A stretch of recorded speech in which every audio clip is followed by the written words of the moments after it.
care of knowing their numbers. We all discussed how important it is to know certain numbers, and don't be shaking your head, Sabrina.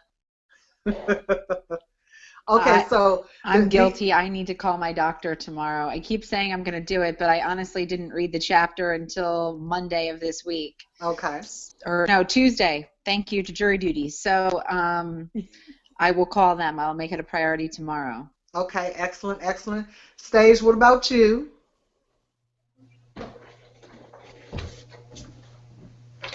Okay, stop waving and take yourself off mute. No, Huh? the conductor was talking, and I wanted to make all that noise. Okay. What about me? Oh, the Your doctor's numbers. appointments.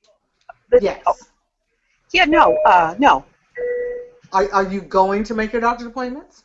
Yes, yes, yes, yes, yes, I am. Okay, all right. So, okay, so we are agreed that we're all going to schedule that doctor's appointment so we can get those numbers, but we know that there are a couple of numbers that we can take care of ourselves right now. You want to go to Google, find a BMI calculator, and calculate your BMI, and then you want to calculate your waist to height ratio. And we're looking for a number that is less than 50%. Question for you. Mm-hmm. We talked about that last time about where our waist should be. Right.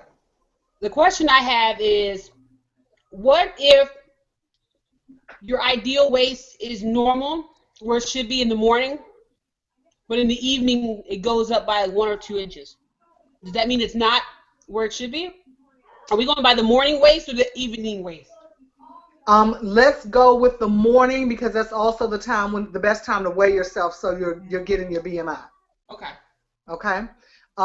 Now, what they generally tell you when you are measuring your waist is that you should put the tape measure on your belly button and go all the way around. Let me tell you, as you get older, your belly button is not necessarily where your waist is. It drops like everything else does.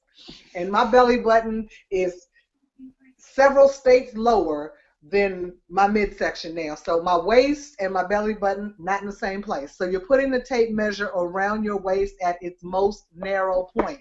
No, no, no, no. That's Is why it the widest point? That's why I do two waist. I do two waist measurements. Okay. I do a waist at my narrowest point, and I do one at my belly button, because you want to do your belly button even if it drops, simply because you want to get to see your true inches. Your narrowest part is just your narrowest part, and that number sometimes for me is off an inch and a half, no more than usually than 2. But there is a difference, and because we're trying to make sure that our visceral fat, that's what's important around those organs. So I personally do 2 measurements.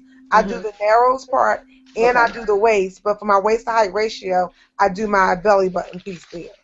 Okay. My regular measurement is just to know if I'm growing or I'm losing inches. I do both spots. Okay. Well, in my case, that's going to be awfully weird because where my belly button is narrower than where my waist is because, we won't even discuss it. It's just weird. As Angie is saying, it may be best to go ahead and do both of those measurements, and you can be looking for progress in both measurements and know whether you're moving in the right direction. So those are 2 things that we can look at even prior to going to the doctor's office. Another number that I also have to remain aware of is I periodically test my blood sugar. I'm not on diabetes medication anymore, and my blood glucose is low enough most of the time now that I'm barely considered diabetic. But I make it a point myself to check mine at least once a week so I can check on the trend. So if it starts to trend up, I know that I need to cut back on the amount of carbohydrates that I'm eating. In my case, fresh fruit, because that's really the only carbohydrate only sugar I'm having right now. But I do like to check that trend. So if you have had high blood pressure in the past and you were at a point where you checked your blood pressure on a regular basis, but you're losing weight and you're no longer having issues with your blood pressure, I recommend that you still check it periodically. Don't wait until that half a year doctor's appointment to find out that it's trending back up again. Can I say Okay. one? Go ahead, Tanisha. Looking at the blood test that he is recommending, Mm-hmm. I will say, as a family doctor who Mhm. orders physical labs all day long, that some of these, unless there's an indication to be ordered, your insurance company is not going to reimburse. So Right. just know that going in the door that you can request all day long, and we can order all day long, but certain things, unless there's an indication, your insurance, and a diagnosis to go with, your insurance company is going to reject it. Okay. Thanks, Tanisha. That's a very, very important point. Not one that I really thought about, because it's odd, but the one good thing that comes out of being or having been diabetic is the fact that I can get almost any lab test I want. They will do almost any lab test on me because they're always checking for something, even though I am not on medication and haven't been for months and months. Because the insurance company has me down as diabetic, I've never had them turn me down for anything, but Well- that's not necessarily the case for everybody else. Well, the key is the diagnosis code. So if you put a diabetic code on there, yeah, you could probably get everything. But if you're a healthy person that really doesn't have a lot, and obesity doesn't cover a lot of stuff, it may be harder. But diabetes almost covers everything. Right. Right. So I appreciate you bringing that forward, because that was not something I thought about, because I have not had to have that particular issue for like years.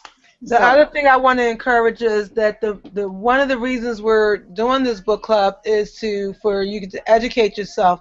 But when you walk into a doctor's office, more educated than when you first came in the last time, and you can now, you know what words to ask, what things to ask for,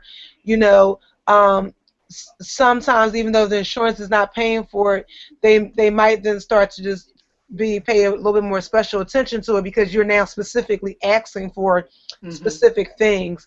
He also mentions in his book that he gives a website too, that if you want to, if you could and you wanted to pay for some of your labs to get the workup, you can also do that as well. But again, this is about education, and the more you walk in knowing, the better consumer you are in your own health care. Okay. But you know what, Angie, just to touch on that point too, is that when I like when Tanisha did the lab work for me, just a regular lab work, and then when I went to see the brain injury doctor, and he said, did she do, I forgot the name of the lab work, Tanisha, that you did, but he asked about the thyroid, and it was another thyroid test that takes it a step further, that he said could have been damaged, Right. that my brain could have was damaged through the injury. But like you said, I would have never asked her to go a step further on that particular test if he wasn't trying to educate me on, you know what I mean, the other tests that I could have done to see what was wrong. Right. Hey, Dawn. Welcome. Hey, how are you? Thanks. Okay, so we talked about the numbers. Okay, so now let's go ahead and dive into chapter 4. And I'm still Can I ask here. a I'm real just quick walking away question? for 1 second. I'm still here though. okay, sure, go ahead, Corinne. Has anyone actually, and forgive me because, again, I just read this chapter this week, but the saveonlabs.com, has anyone actually looked at that to see what the cost of those 11 labs would cost? I have not done so. As I said, that is my caveat, because I do have still the diagnosis in my medical record of diabetes. I haven't had any problems with getting my labs paid for, so I hadn't tried the Save on Labs. I'm getting ready to get off the train, so it's going to go dark for a minute. I'm Okay. still listening, though. Okay. So no, I haven't checked on that. That is a very good point. This is how you get around it. I'll tell you how to get around all of these labs. Okay. Thank you. Wait a minute, let me get back to the page. Okay. Number 1, a complete physical is going to encompass a CBC, which is the complete blood count. Yeah. Right. They call it general metabolic panel. We call it a CMP, a comprehensive metabolic panel. That includes your fasting blood sugar Okay. and your cholesterol panel. Okay. Okay. Now, how you get your A1C covered is that, and this is where a lot of doctors don't do the extra step. Diagnosis of diabetes out of the gate is a fasting sugar over 126. So suppose you get your general metabolic panel back, and your sugar says 116. Okay. Mm-hmm. Some doctors would ignore that. Not me, because I'm a go-getter. So if it's over 100, so if your fasting blood sugar is over 100, the doctor has to write on your blood slip impaired fasting glucose, diagnosed 90.31. They can get a hemoglobin A1C covered, and they can get the thyroid panel covered. Excellent. Okay? Then to move on, you go in there, you talk about how tired you are. Oh, doctor, I'm so tired. Great. You get the vitamin B covered, and you get your thyroid covered. Okay. Okay. The only way you're going to get your ferritin covered is if your hemoglobin is low. So when your CMP and your hemoglobin is a little low, showing a little anemia, that's the only time you get your ferritin level checked, and that's your iron level. Okay? Now, the other ways how you get some of this, talk about, oh, doctor, my periods are just so abnormal. Okay. You get your homocysteine level check. That's when you'll get the testosterone check. That's when you'll get your DHEA. That's when you get your estrogen and progesterone. You just have to come in there and say certain things, and you get things covered, because every doctor has to have a code for everything that they order. Okay. Now, the way you don't get the insurance company reject your physical is you come in just for your physical, get that test done, go back talking about those other complaints, and that's how you'll get the rest of the blood work ordered. Well, Dr. Tanisha, can you post that on the page? Because some of us need to have that information in writing somewhere, because some of those tests I haven't had done because I just haven't had them done. They'll give them to me, but I need to know what you just So I took some notes. Can I ask a quick question, doctor? Sure. So you said for homocysteine, I assume that is number 7, abnormal periods. That's also going to give me number 9, which is testosterone, and 11, or no?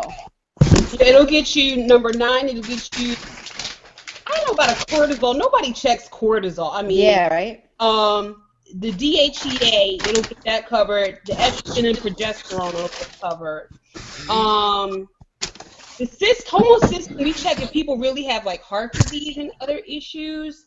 The question is, okay, what are you going to do with these results once you get them back? You know, I guess if you were that concerned when you talk about fatigue, as opposed to getting homocysteine, you can get the vitamin B12, because they're saying that's a marker for vitamin B12. So why not order just a vitamin B12 and be done with it? So it's stuff like that. But I have to work 12 hours tomorrow. So after tomorrow, I'll put that on the page. Okay, that's fine. Now, I do have a question.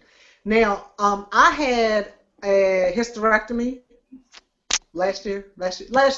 So abnormal periods are no longer an issue for me. Well, the thing is that they take away your ovaries. They took one of them. But they have the other one. So you can talk about, oh, doctor, I got hot flashes.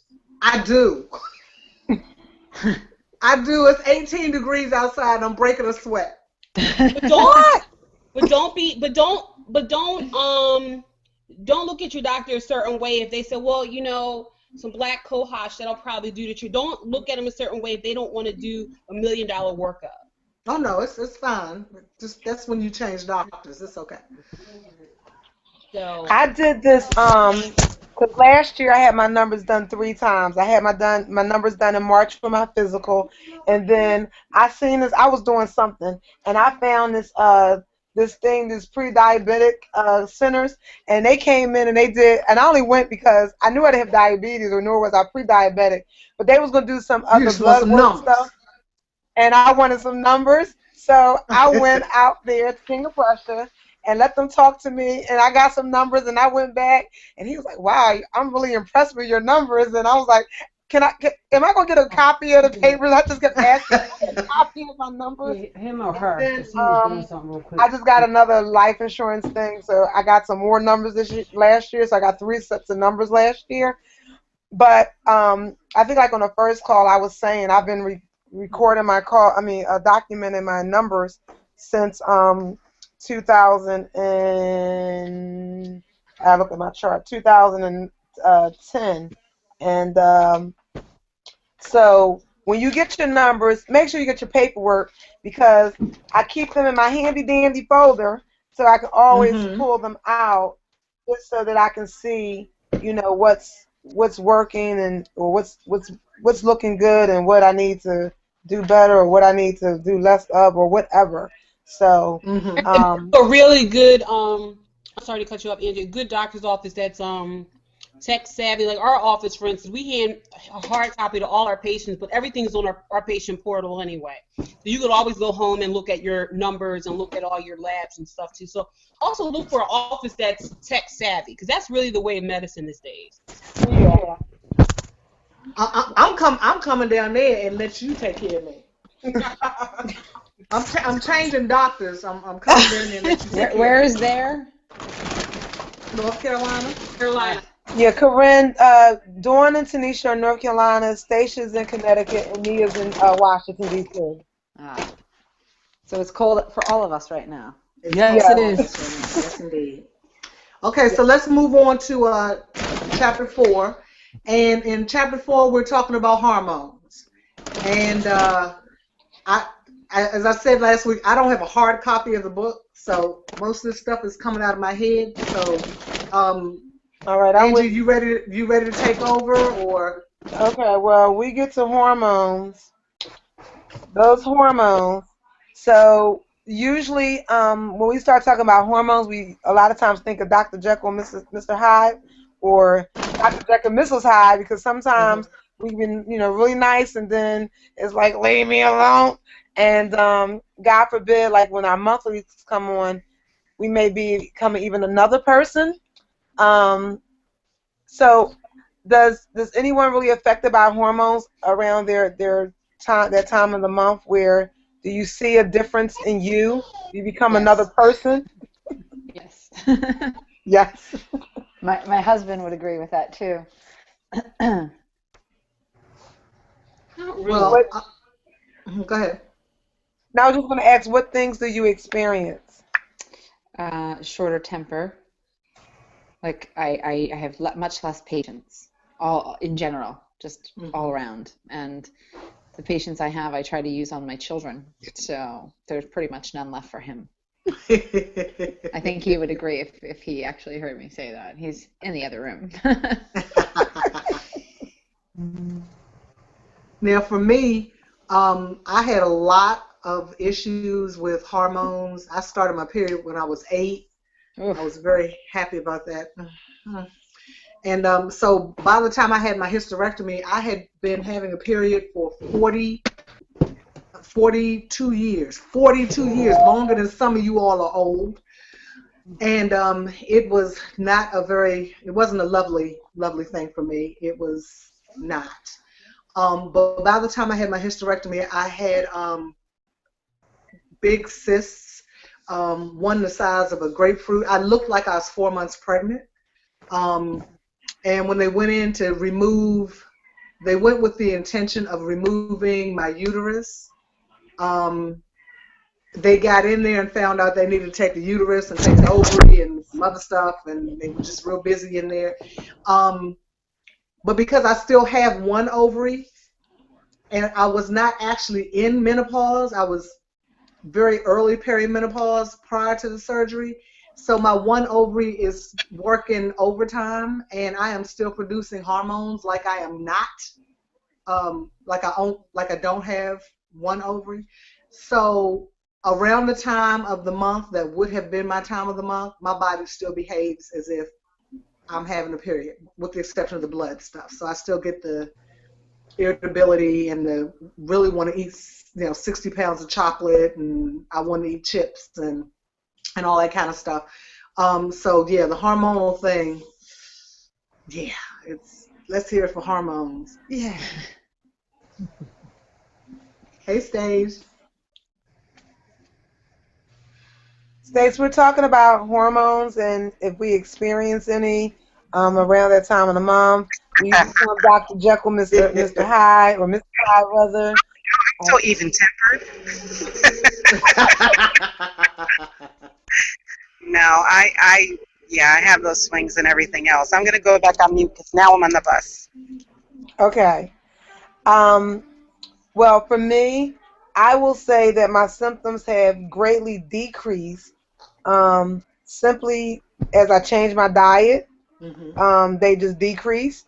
When I went to vegetarian and to veganism, I no longer had tender breasts or anything. I don't even know when my period is coming on. I guess I have to sometimes put a mark on a calendar because I don't know when it's coming on because I don't have any more symptoms. I used to get like really irritable. Either I would get irritable or I get really emotional and just want to cry. But I found that last month for me was really, really weird. I got emotional. I was extremely fatigued. My cycle was extremely light. Went off a day, skipped a day, spotted the next day, and then was off again. So I'm hoping that this coming to the end because I'm sick of periods. Personally. So I was just looking at the symptoms of like period menopause, and I just think that's might be where I'm at. The safe, I'm not really self-diagnosing, but I am no longer looking to be with child, so it can go off as far as I'm concerned, and never to bother me again. I don't want to put peas on the calendar. I don't want to do any. I don't want to do anything involving the period. I don't want to have more hormonal issues. I don't want to be so freaking like I just want to cry. Like, let me put on a good movie and make me cry from the movie or something. But I just don't have time for the emotional nonsense because it's annoying to me at this point. Indeed. But that just happened last month, so I'm hoping that February, I don't have those symptoms again. Well, it may come back with vengeance. That's what I tell people. Tanisha? Yeah. Do not speak those words into the universe. A menopause is without a period for 1 year, so people who are perimenopausal may be very light 1 month and bleeding like the Nile River the next. Or they may never see it for 6 months, and then when they see it again, they're literally going through a pad or tampon every hour. Oh, right. God. Okay, Tanisha, do not speak these things and the evils into the universe. I just want people like my periods are not even heavy, so you're talking about something coming heavy. I can't do the Nile River. I just can't. I can't. One of my patients says like a murder scene. Done that. Been there, done that. One of the reasons I had been trying to convince my doctor for 10 years to give me a hysterectomy. 10 years. Can you just, I'm done, flip the switch, I don't need to do this anymore. And she thought that my issue was purely the inconvenience of it all, and she wasn't getting that I was having a period every other week, and it would last 10 days. It was that bad. And I could go through 4 super tampons and 2 pads in an hour and a half. Every hour and a half, around the clock, for 10 days. I was so weak and so exhausted that I was in visiting her about my blood sugar, and she wanted me to come back and retake my hemoglobin A1C in a week. And she said, "Are you still on your period?" No, I am on my period again. And there was only 1 week in between. It was that bad. So when they told me that did that cause you to like have like a lot of cravings? No, you mean when my period was like that? Yeah. No, I was too nauseous to have cravings. I just had these ginormous fibroids that kept me from eating, kept me from going to the bathroom regularly. It was just a mess. So when they finally took that out of there, I was just, they were like, the only day we have available is your birthday. I'll take it. Happy birthday to me. Make it go away. And I'm just, whew. But I can tell you that you are right. When I eat less animal protein, particularly red meat, I have fewer hot flashes, and I have less discomfort. And I believe that it's probably the hormones in the meat that are exacerbating my hormonal issues. But when I eat less animal protein, I have fewer hot flashes. A lot fewer. People who also consume a lot of salt, even though they have a craving for salt, they usually have a lot more menstrual cramps. That's good to know. I will pass that along to my daughter. I don't have menstrual cramps anymore. Yeah, I don't do that anymore. Yay. Okay, so you talked about the hormones for PMS and perimenopause. One of the things that I think is very interesting is the number of women who don't recognize that it is necessary for us to have testosterone, and that too little testosterone in women is also a problem. I mean, too much of it, then you have to shave and you got a mustache and a beard and all of that. I could never understand having periods like I had and still needing, to have hair ripped out of my face, but that's beside the point. But too little testosterone is also a problem because testosterone is the hormone that works on your libido. And too little testosterone works the same on both men and women, and it can mess with the sex drive. So that's one of the reasons that also has to be looked into. The whole balance is necessary. You're smirking, Sabrina. I can see you smirking. Yeah, because on pages like 92 on, it talks about estrogen and progesterone. It says estrogen helps you think clearly and progesterone helps you to relax. And I think many women must be low on progesterone because we have hard times relaxing. We are so busy doing everything for everybody else that relaxing is not something that we normally do. I don't know if that's by habit or if that's by hormones, but something definitely to look into to see how we balance those hormones and see if we become much more balanced in our life as well. Mm-hmm. So something to think about, food for thought.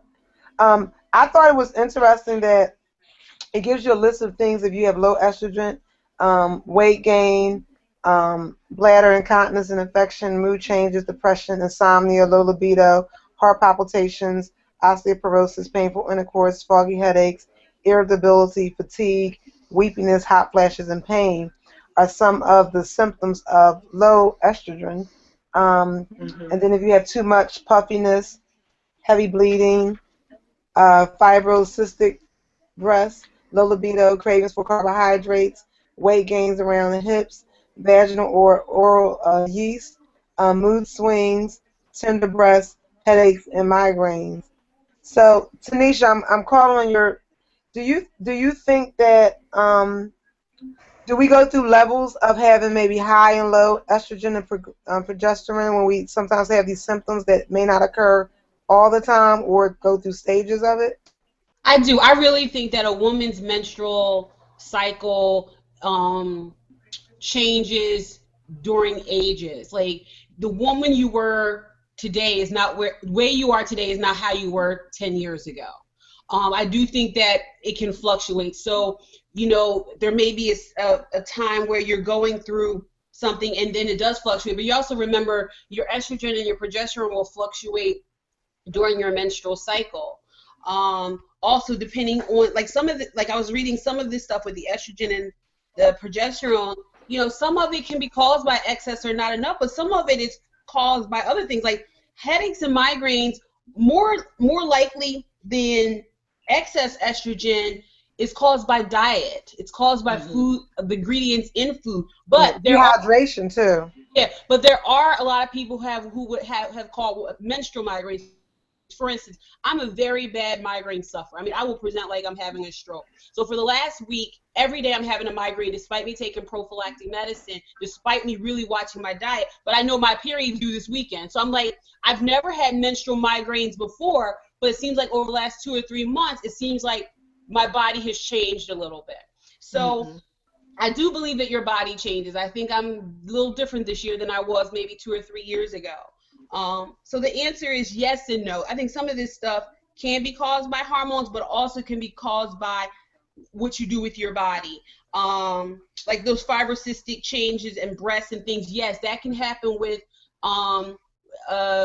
your hormone changes, but also people's diet. I think a lot of women eat for comfort. A lot of people, that's what I was saying about the salt for the pain during your period. A lot of people don't kind of watch what they consume, but have issues later. If you have a lot of caffeine and a lot of salt, you will have tender breasts around your cycle. That's a given. So, okay. Yes and no. Gotcha. Okay. Stacia, because you're new to veganism, have you found a difference in your hormonal levels with your change of diet? Yeah, I did. Most of the symptoms are gone. I have the occasional flash, but most of the symptoms are gone. But my testosterone level is a little elevated. And I like it like that. Okay. But also, I want to kind of add that people's estrogen, progesterone, and testosterone, some of these levels, depending what decade you are in your life, is going to change. So someone at 45 or 48 is not going to have the same estrogen and progesterone levels as someone 30 or 20. And that's just the body's way, that stuff starts going downhill as you approach 50. The average age of menopause is 51. So it's the body's natural way of saying, okay, this time is over. Let's kind of weed this thing out of here. So you may go through a lot of these hot flashes, and some women get vaginal dryness, and that makes them have the intercourse is more painful because they don't have the estrogen that they used to have that lubricates their vaginal area or whatever. But that's the body's way of saying, hey, we can't have these periods for the rest of your life, and that's where you see the dramatic. And baby making time is over. What? And I'm saying baby making time is over. Indeed. And that's a good thing. Nah. Yes, it is. Corinne, are you planning on having any more? Oh God, no! My tubes are tied. No. Mine too. I got my tubes tied at age 32. Wow. I had one of each, and I was done. And the doctor asked me no less than probably 50 times, was I sure? And yes, we're very practical people. So I told him hysterectomy. They were like, well, why don't you just get your tubes tied? No. I understand. I truly understand. I didn't want the tube tied thing for me personally because I was afraid that I was going to meet Dwayne Johnson and he was going to talk me into untying it. I wanted something I could not be talked out of. You mean my husband? No, my husband. Personally, I believe that I get Dwayne. The best invention was that Mirena. Because if you're with a Mirena, that worked really well for us. But I didn't have a period for every time I had another child, I would just take it out and I would get a period again. I'm not one of those people that love periods. Mm-hmm. So when it goes off. Do you know anybody who does? I don't know. For people to keep having them, I just like the IUD. You don't have no period. Your hormone level is. Well, you just made a statement. You're one of those people who doesn't like having their periods. I haven't met a woman yet who enjoys having them. Not one. I haven't met one. Not even one.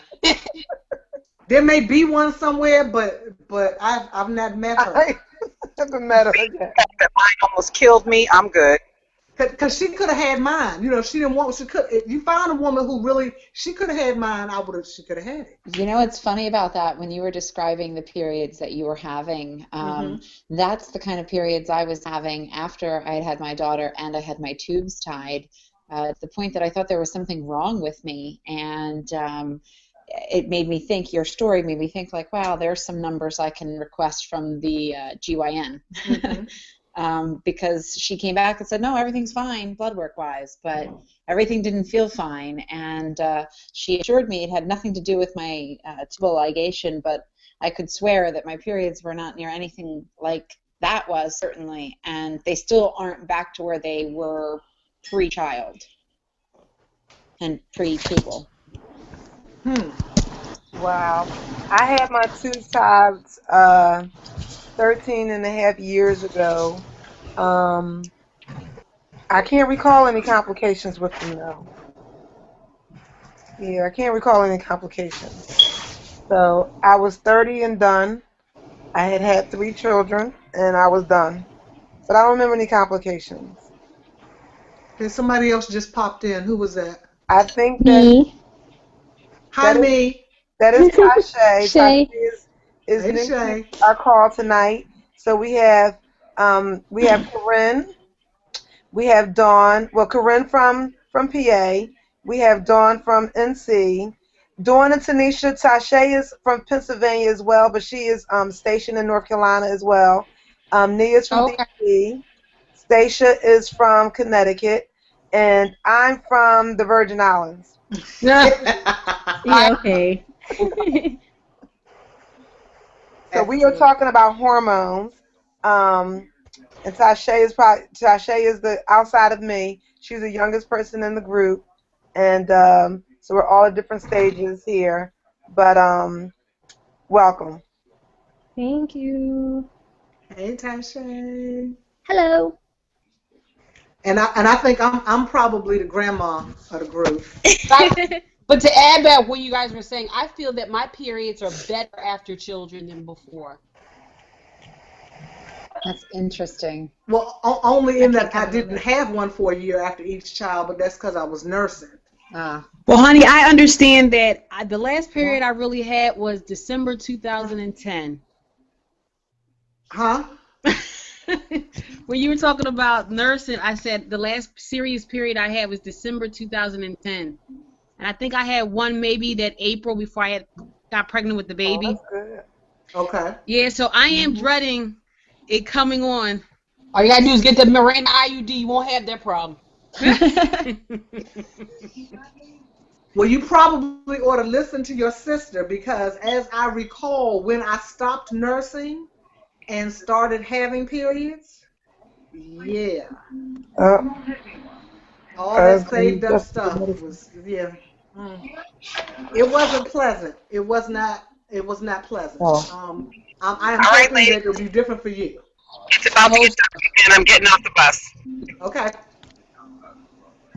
I'm still listening though. Okay. Cool. No. Mom, I call you back. I'm on my book club. Hey, Miss Jackie. Now one of She the called and things. told me she walked the whole block and she didn't have to stop and catch her breath. Oh, yay. Yay. So, Tanisha, question for you. It's my understanding that that estrogen is stored in body fat, and that's one of the. Yes. This is why people. This is why people with PCOS, which is polycystic ovarian syndrome, did a lot of research with that. That's why a lot of them have abnormal periods. So more overweight, heavy people have metabolic syndrome, which is a combination of different diagnoses, and PCOS, non-overweight, heavy people. Okay. And it's because the estrogen is stored in the body fat, so it's not getting to the ovaries and stuff to make your cycle comes on. And so those people have harder time getting pregnant a lot of times. Okay. They have irregular periods. And Okay. so that's PCOS, and the writer talks about PCOS, but it's very prevalent, and it's becoming more and more prevalent because, there's an obesity crisis in this country. Right. So the biggest thing when patients come in, and a lot of these people have impaired fasting glucose, which is pre-diabetes, and a lot of times we'll put them on metformin, which we use for pre-diabetes and diabetes, is because not only it helps with insulin resistance, but it also helps you lose weight. And when we notice when these people lose weight, When you cut out, when the people lose weight, what happened? they get pregnant because now their estrogen's coming out of the fat and into the body. Oh, okay. Mm. And if you ever know that, Go down there and tell my newlywed daughter that. more overweight people also are much warmer. Like they get hot much quicker. Yeah. Yeah, I didn't wear a coat for 3 years. I don't care how cold it was outside. Yeah. So absolutely, that is very true. And Stasia will tell you that we would go places, and I used to throw my coat over my arm. I couldn't put it on because I was so hot. And when I started losing weight, the first winter after I lost weight, I was like, oh my God, is this what cold feels like? I don't like it. I didn't know how cold I was supposed to feel because I never felt it. I was hot all the time. I'm not hot all the time no more. Wow. And it's cold outside. I forgot to mention when Angie had mentioned about the cycles and stuff, just with the perimenopause, the reason why I said... We lost you again. I said when Angie was talking about the perimenopause and the light periods and stuff, the reason why I said it sometimes it comes back on with vengeance is because we call it an inovulatory bleed. So some months you will not ovulate. And so ovulation is not tied to your menstrual cycle. It's different. So it's possible not to ovulate and still have a period, but there's some months where when you don't ovulate, your period is much heavier, and we call that an inovulatory bleed. So that's why that people who are perimenopausal, they may have light periods, it may not come on, but when it comes on with vengeance, is because they hadn't been ovulated. Okay. Oh, okay. And Angie's sitting there going, okay, Steve, I didn't want to hear that. And the voice of Sweet Brown, I ain't got time for that. Hey, there you go. There you go. Okay. So, what other hormones do we want to talk about? Well, I have a question. So, Tanisha, will taking some supplements help to balance that out in like perimenopause? Like, I'm a big believer of black cohosh. I you know, it's one of those things that's either going to work or it's not going to work. But if you're somebody, I do not recommend hormone replacement. I'm not a big fan of hormone replacement for two reasons. Number one, it increases your risk of cardiac problems, so heart disease, heart attack, stroke, that type of thing. But also, I mean, you're going to go through it eventually. So why not just go ahead and get it done and be over with? You know, as opposed to staying on it 2 years and we still have to take you off of it. Right. But the black cohosh, from what my patients tell me, the ones who use it, it either works or it doesn't work. It's going to be one or the other. One of the other things, if you know you're like, this black cohosh doesn't work and I really don't want to do hormone replacement, the SSRIs are a class of medication. The serotonin uptake inhibitors is a class of medication typically used for anxiety and depression, but it's now FDA approved for hot flashes and those mood swings, and where people who are perimenopausal, they're like up and down with mood all over the place, and they can't balance it out. That's another option that works really well. A plunger. So Where's if you Mr. try Robbie? it non-pharmacological ways, another option. Okay. Tasha, I know you just came in. You have any questions, like with your mood swings or any like PMS symptoms that you have that you want to try to see how you can maybe regulate them in any way?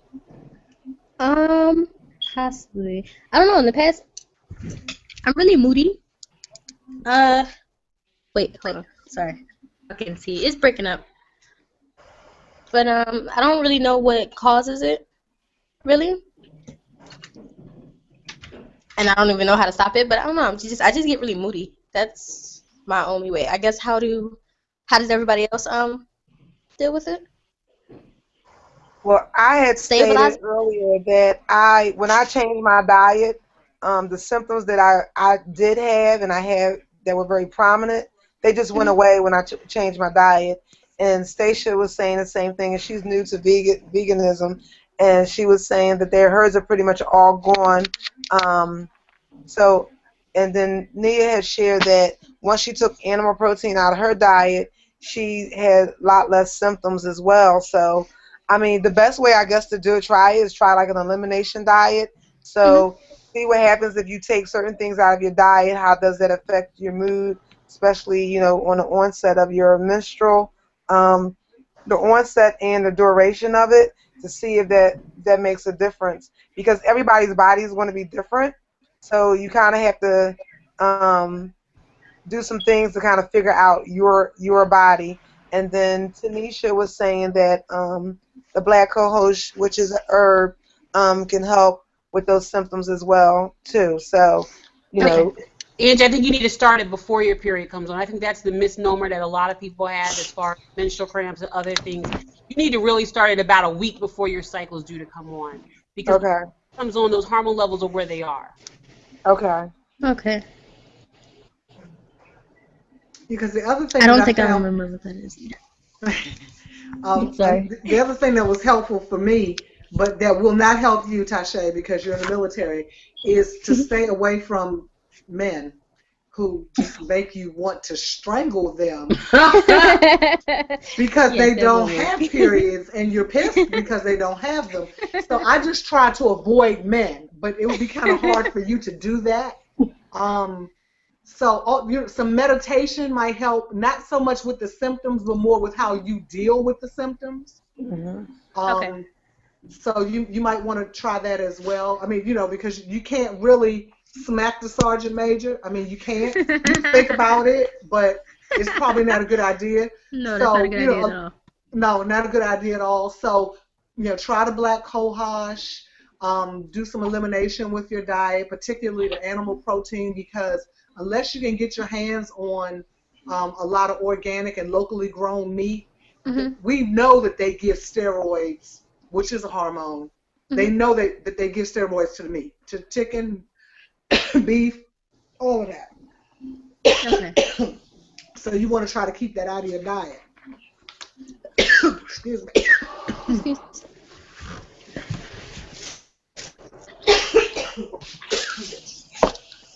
Dawn, are you there? I'm right here.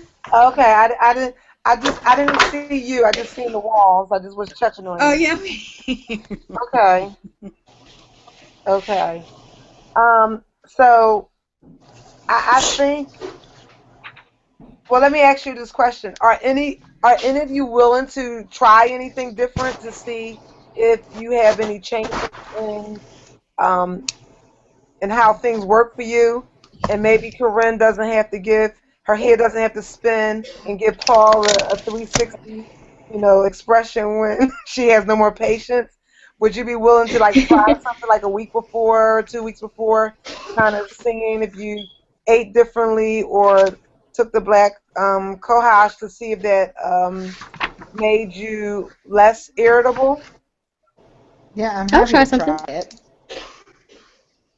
Yeah, I think I got black cohosh downstairs because I am the herbalist over here. Yeah, I'm not gonna do any chemicals, but I am the herbalist. And if I could just remember when it came on last month, I could. I was going to tell you earlier, Ange, you should get the period tracker. It's a free app. Okay. I have it just so I know when the bitch is coming, because I'm not on birth control anymore, so it's not a guaranteed 28 days. It's not going to always be the fourth Friday at 6 a.m. or whatever. Well, you're right, because I will tell you, last month, I think the last couple of months, it's been coming on like every 3 weeks, and I'm like, what are you doing here? Why are you here? Did you notice that you were coming? Yeah. I'm having whole conversations with a period that can't answer back, but. The nice thing with the app, though, Ange, is you could see the average length of your period and that kind of stuff over time. So look into it. It's free. I will. I only average 2 or 3 days, and I'm done. Oh, you're lucky. Oh, so I'm jealous. I'm jealous. I'm jealous. That's not fair. Mine used to be 5, and now it's 3. But one of the things is my biggest pet peeve is when people come in the office and you say, well, how often do your periods come? Well, every month. Well, what does that mean? Because some people, my cycle's 26 days. Somebody else may be 29 days. 14 days. Yeah, and if you don't know when you go to the doctor, you're not going to know what abnormal and normal is. Mm-hmm. Right. So I think you should know how long it lasts, how the days in between, that type of thing. And you said this is called Period Tracker? Yes. Everybody should download Period Tracker. So when your doctor asks when was your last period, you don't have to just. I can always answer. Hey, can I put it on your calendar? Me don't need it. Can I ask a question since I am someone who tracks it? If my cycle was normally every 29 days and then for 2 months in a row it came a week early, would that be a concern? Okay. Because you have to understand, your period also fluctuates based on. I mean, if it continues on, you mean like, if it continues on like that, they can check like a thyroid panel and a FSH, LH, which is what I would check over estrogen and progesterone. To me, estrogen and progesterone, the FSH and LH is what drives progesterone and estrogen. Okay. But if it continues like that, if you're concerned, they can always do labs. But like I said earlier, your cycles are going to vary, depending on your mood. If you're nervous about something, and you're stressed out, Yeah. it'll just stop, or it'll just keep coming on. I was just about to ask about that because that was one of the problems I had back when I did have a period. When I used to have one, back when I dated, more regularly than I do now, I could almost guarantee it. I don't care when my last period was. On every first date, my period was going to start. Every single one of them. And I don't know whether that was my body trying to prevent me from having sex. It's funny. I'm not sure, but I'm serious. Every single one. And it got to a point where Stage and I used to laugh about that because it would be like, this guy is so hot. And I'm hoping that I'm gonna be able to behave myself. I know I've been celibate for a long time, but this guy is so hot, and my body would just, oh, well, that's okay. We won't worry about that. We'll just have a period. You won't have to worry about it. Every single time, every one. Wow, you had in-house birth control. Yes, I did. It was like having a little angel sitting on your shoulder, going, "No, you will not be doing that." Every single time. Tanisha, I got a quick question. What's the low number for testosterone? So you have to. I don't tell people what a low versus high is because every lab has what their normal range is. Your range. Well, my paper says less than 80. So what is the range? That was the range, but I was less than 20. So I don't think. So I would just do whatever their range is, because like if you go to LabCorp, their range is going to be different for hey mama, their range is going to be a little different than if you went to Quest versus Solstice Labs or whatever. So Okay. I usually go by what the range is. Okay. Alrighty. All right, that was my sidebar question. Sorry, guys. I was just sending an invoice to the group. Well, chalk it off as your community service. Oh. Well, no, okay. But it's okay because I'm coming down there so you can be my new primary care physician. The thing is also, if you're concerned about costs, like I know our office we do self-pay, and sometimes some of our patients who have that high deductible point, it's cheaper for them to be a self-pay where the regular lab will bill maybe a lab for like $50, $60, but because we have a contract with that lab, that lipid panel may be all of $12 with our lab. Yes, I'm definitely coming down there. I have a $4,000 deductible. I'm coming to Whoa! Yeah, so the thing is that also just kind of check, like, what you're, like, that's what a lot of our patients, they're very sad. They're like, well, I'm self-pay, I don't have insurance. And so they may get a complete physical. Their physical costs $85, and their blood work may be like another $30. And that included those 3 blood tests that I told you guys about. I'm moving to North Carolina, I'm telling you. Coming down there. What part of North Carolina, Tanisha? I'm coming. Out of Raleigh. Raleigh, I'm coming. I'll be there next week. Can I have a doctor's appointment for next week? We're open 7 days a week, Saturday and Sunday. I'll be there Sunday. I'm working Sunday. Okay, I'll be there Sunday. Wow. Okay, well, it's a little after 9:03 to be exact, and we want to respect the time. We knew that this chapter was going to develop a lot of conversations because we all are women and we all have hormones and we're all affected by those hormones. So we get to continue part 2 next week, which is balancing the thyroid, the cortisol, the DHEA, and the insulin, which is another really good chapter because I have tons of questions about thyroid for myself in particular. So I am really interested in that. And so it should, again, hold for a lot of good conversation. So we're going to ask that you read part 2 of chapter 4 for next week. Write down all your questions. I know we get really busy. I think even in our phones we got a voice recorder. Record your questions, write the questions down, put them in a group page if you remember them, and I'll try to jot them down. Because next week I won't be at work, so I'll have a little bit more time to write things down. And we'll go from there. I hope everyone listed their non-negotiable, and that you're really sticking to your non-negotiable. So if it was from working out, or if it was from meditating, or if it was to not smoking, or whatever your non-negotiable was, keep pressing forward. You'll just find that life is going to just open up and be so much better. Angie? Yes, ma'am. I don't want you to get off. I need to call you and sidebar you after this call. Okay. All right. So Go right on it. did I forget anything? Nope, I think you got everything. If we didn't previously post our non-negotiable, are you okay with us posting it now? Because absolutely. mine would be Always. working out. Always. All right. Always. It's never. Listen, the teacher in me is not giving anyone a grade. Yeah.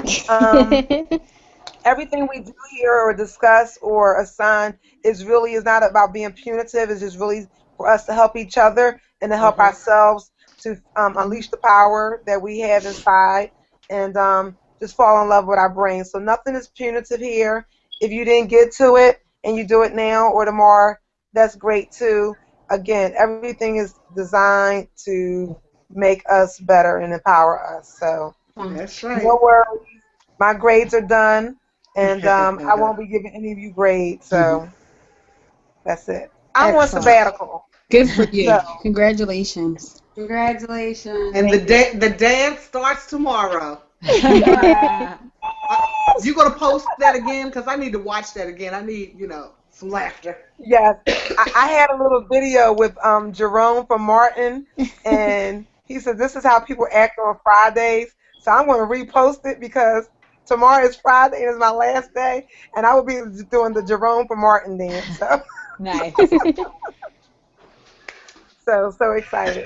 But again, I thank you for spending an hour with us and engaging and empowering each other. And I hope to see all of you next week. A special prayer out to Gretchen. Her mom is having surgery tomorrow, so just keep her in your prayers. And I'm going a special shout out and congratulations to Dawn. She is going to move into a new home. And Congratulations. Thank you. And if I missed anybody else's proud moments or needed special prayers, I apologize because I didn't know about them. But I love you y'all all. gonna have to pray for me. Oh yeah, I didn't hear please. I said, please pray for me. you. Sure. Yeah, definitely. We will do that. Absolutely. Thank you. Good hugs everywhere. Hugs. And Dr. Tanisha, your copay is in the mail. I chalked that off as community service. That was community service. Community, you see people talking about, oh, I'm here to see you because my back is cold. Because your back is cold. I put the long johns on. Seriously? Because your back is cold? We can tell you stories of the abuse of healthcare. Well, we're not trying to abuse you. I appreciate Oh, no. You guys are valid. appreciate you and love you. No abuse here. All right, ladies. I thank you again. Have a restful night. Thank you, everyone. Good night. See y'all next week. Good night. Good night. Good night, everybody. I'm going to be in bed by 9:30. Yay, me! Good night, ladies. Good night. Good night.